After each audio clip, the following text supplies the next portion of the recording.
హిందువుల సాంప్రదాయ ప్రకారం పసుపు కుంకుమ ఆడవాళ్ళకి చాలా ముఖ్యం. అలాంటి కుంకుమను ఇంట్లోనే తయారు చేసుకుంటాం రండి. కావాల్సిన పదార్థాలు: పసుపు 1 ప్యాకెట్ తీసుకున్నాను, లెమన్, వంట సోడా, తర్వాత పసుపుని కట్ చేసి 1 కప్పులో వేసుకున్నాను చూడండి.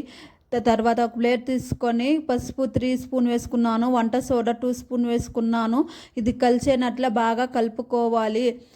చూడండి, బాగా కలపాలి. స్పూన్లో కాకుండా చేతిలో కలిపితే అది బాగా కలర్ వస్తుంది. ఇప్పుడు నేనైతే 1 లెమన్ తీసుకొని కట్ చేసి వేసుకుంటున్నాను.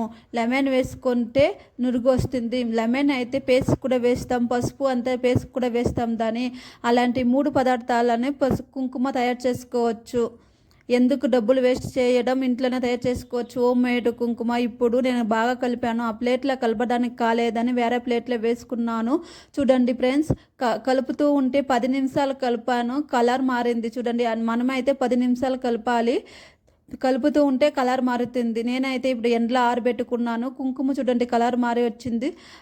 ఆరిన తర్వాత తీసుకువచ్చి ప్లేట్లో జల్లడ పెట్టుకున్నాను. కుంకుమ తయారైపోయింది. ఏమైనా డస్ట్ ఉంటే జల్లడ పెట్టుకున్నాను. కుంకుమ తయారైపోయింది. హోమ్మేడ్ కుంకుమ ఇంట్లోనే తయారు చేసుకోవచ్చు. దాన్ని ఆడవాళ్ళకి సుమంగలిగా ఉండడానికి కుంకుమ చాలా అవసరం. ఎందుకు డబ్బులు వేస్ట్ చేయడం, ఇంట్లోనే తయారు చేసుకోవచ్చు. నేనైతే కింద లింక్ ఇచ్చిండాను, వీడియో చూడండి. వీడియో నచ్చినట్లయితే మీకు లైక్ చేసుకోండి, సబ్స్క్రైబ్ చేసుకోండి. Thank you, bye.